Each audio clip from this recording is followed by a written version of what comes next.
اینجا هم یکی از محله های شهر تراجای که یعنی وسایل های تزیینی ساخته.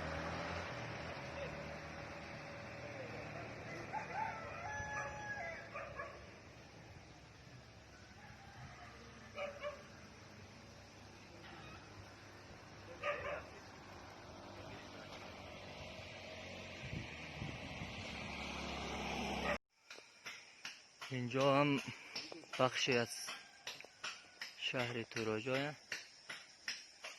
که این مردم مرده های خود درون غار نگه دارین. البته این غار هم در قلب کوه حفر میشه و اینا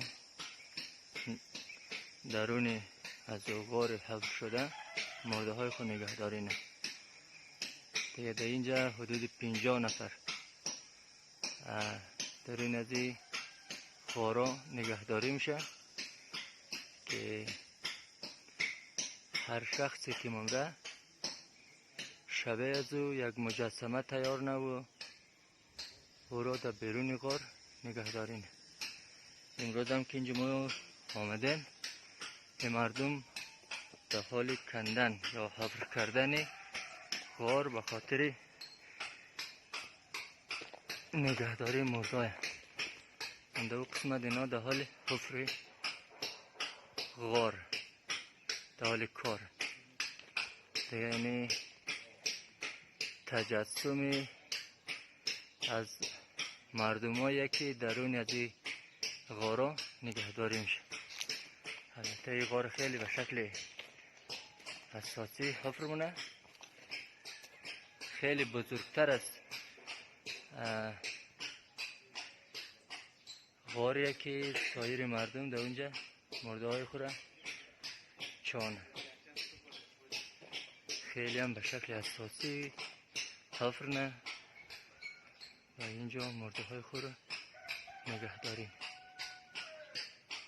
اینا مجسمه های از مردم هایی که درون از این غارا نگه داریم و اینا هم مرده های خود همه سال یک بار از درون از این غارا بیرون میکنند و طی یک مراسم بزرگ عنعنوی اونا را دوباره شستشو میکنند و عطر میپاشانند و گلپوش میکنند و دوباره درون غارا نگهداری میکنند.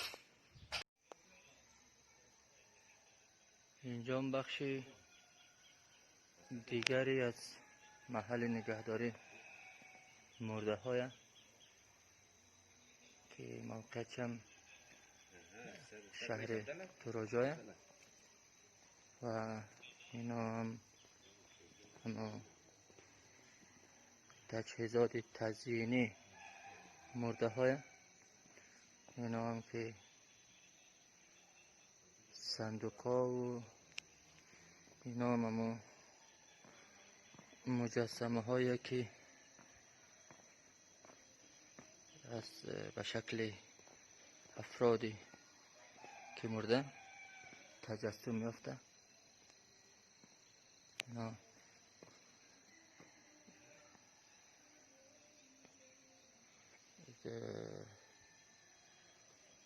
وسایلی که به خاطر حمل و نقل مرده ها ازش استفاده دیگه. اینی مجسمه های تجسم یافته مرده های که در شهر تراجای اندونزیا موقعیت داره. اینجا درون از این غار دیگه مرده ها رو نگهداری نه و همه سال یک بار در شروع سال نو جنازه ها را از درون غار بیرون نه اونا را شستشو میده.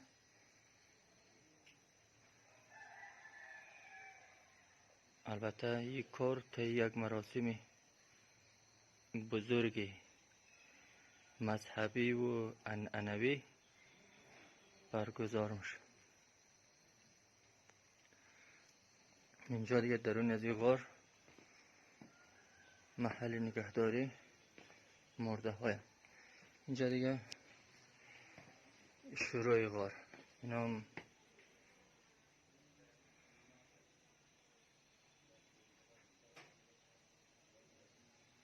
دیگه درون غار بسیار تاریکه و ما منتظر از این هستیم تا همه مسئول از این آدم از این غار بیایه و ما را درون غار ببره و راهنمایی کنه. اینا دیگه کله های انسان های که درون از این غار نگهداری میشه.